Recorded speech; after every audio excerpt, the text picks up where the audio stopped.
j'espère que vous allez bien. On se retrouve aujourd'hui pour parler de la box envoûtée du mois de mars qui a pour thème thé et littérature.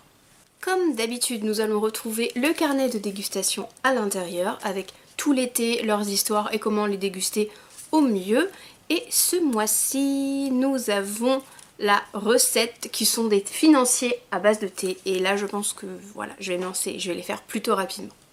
Le thème étant la littérature, nous avons un extrait, le premier chapitre du nouveau roman d'Isabelle Allende qui s'appelle L'amant japonais. Donc je ne l'ai pas encore lu, mais j'ai déjà lu un roman d'Isabelle Allende et du coup je vais me plonger là-dedans bientôt. Pour commencer, la goodies, ce sont des petites madeleines. Donc il y en avait 3. Il y en a déjà une qui a été goûtée et apparemment elles sont très bonnes puisque ce n'est pas moi qui les goûtée. Je ne peux pas vraiment vous en dire plus pour le moment.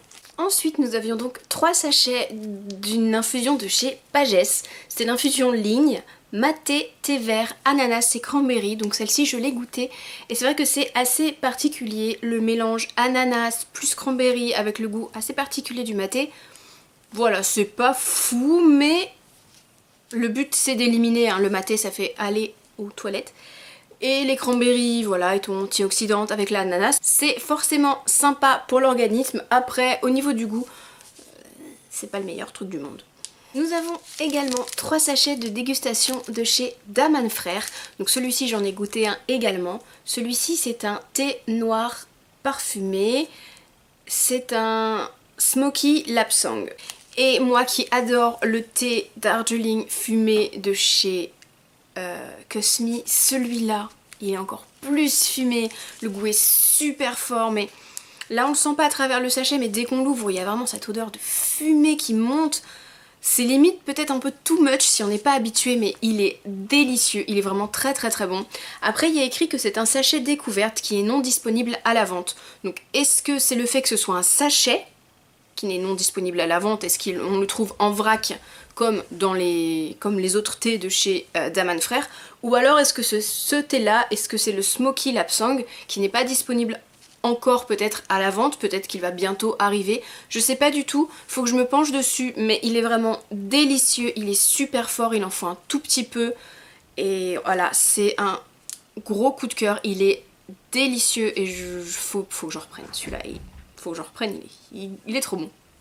Nous restons chez Daman Frères avec cette mignonne petite miniature. Alors miniature, je vous dis ça, mais au niveau du grammage, ça fait quand même 30 grammes, mais c'est vraiment trop mignon. C'est le thé numéro 11, c'est le Paul et Virginie. C'est un thé noir, arôme vanille, caramel, framboise, groseille, fraise et cerise. Je l'ai goûté, il est extrêmement bon, malgré le fait que ce soit un thé noir. Il est assez doux, c'est peut-être le côté rond de la vanille et du caramel. Pourtant avec tout ce qui va être fruits rouges, donc framboise, groseille, fraise et cerise, ça adoucit quand même le goût tout en étant légèrement acidulé. C'est un délice, il sent vraiment super bon. En fait il sent le petit suisse aux fruits rouges. Ça sent super bon et je la trouve, la petite miniature, mais super mignonne. C'est pareil, celui-ci, en même temps les thés de chez Daman Frères, on sait que ce sont des thés de super qualité et une fois de plus il le prouve, il est délicieux ce thé. Nous avons ensuite la création de chez Envoûté qui s'appelle Mrs Fig. Ce thé, c'est un thé oolong, figue, géranium et pétales de mauve. Donc comme c'est un oolong, c'est les petites feuilles qui sont toutes roulées. Ce thé est très bon, mais le vrai côté floral avec les pétales de mauve et le géranium est quand même assez particulier. Faut s'habituer. La première dégustation ne lui donne peut-être pas voilà, toute sa valeur. Faut vraiment le déguster plusieurs fois pour vraiment découvrir des nouvelles notes. Et j'en suis super contente. Je crois que c'est l'un des thés de chez Envoûté, une de leurs créations que je préfère le plus, parce qu'à chaque fois j'ai un petit peu du mal avec leur mariage. C'est vrai qu'ils essayent à chaque fois des choses super étonnantes et ça matche pas toujours très bien au niveau de mes goûts, et là celui-ci j'en suis super contente et la recette des financiers est à faire avec celui-là, et donc bon si jamais je les fais les financiers, je vous en dirai forcément des nouvelles. Nous avons ensuite un thé romantique allemand. La maison de thé, c'est certainement le thé des écrivains, voilà, le romantique allemand. Celui-ci, c'est un thé noir, chocolat, gentiane, mangue et citron vert. Je l'ai goûté celui-ci aussi et il est quand même méga particulier, faut le dire. On a vraiment ce côté thé noir et chocolat qui est assez présent. La gentiane, elle apporte une petite touche florale, mais vraiment ce côté mangue et citron vert qui va être un peu pétillant, qui va éviter que le goût soit trop lourd, trop rond. C'est assez particulier, mais c'est pas désagréable du tout. Et il sent mais tellement bon. Il sent mais super bon celui-ci. Et le dernier, c'est une infusion. Je ne l'ai pas encore goûté, mais elle sent mais super bon. Elle est de chez Michel et Pierre, herboristes du Palais Royal. C'est la tisane qui s'appelle Émotion. Déjà, elle est super belle, le sachet est super beau. C'est une tisane pomme, cynorhodon. Donc pomme, cynorhodon, hibiscus, eucalyptus et menthe poivrée qui est plutôt pour l'après-midi ou le soir. Je ne l'ai pas encore goûté parce que le côté eucalyptus et menthe poivrée étant hyper frais, je voulais la garder pour après manger par exemple pour une bonne digestion, après un repas peut-être un peu lourd ou quelque chose comme ça.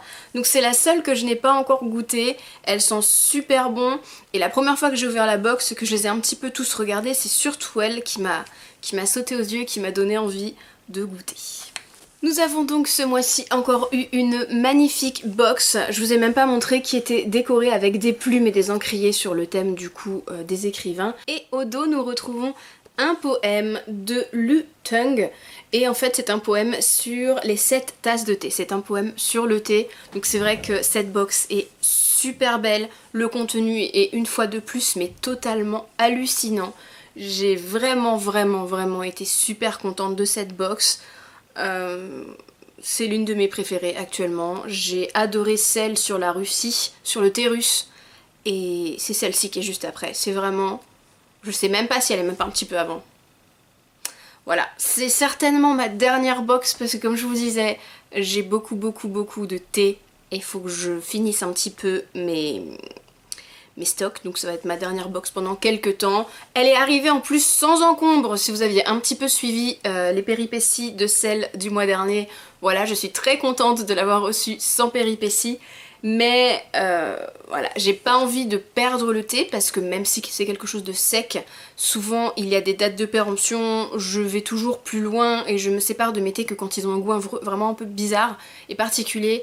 Et là malheureusement j'ai été obligée d'en jeter quelques-uns, donc je vais me calmer, je vais arrêter la box, même si je suis sûre que du coup celle du mois prochain va être démentielle, mais bon, comme d'habitude, je l'arrête pour 2-3 mois, le temps de finir un petit peu, de descendre un petit peu mes stocks, et je reprendrai l'abonnement parce que j'adore cette box.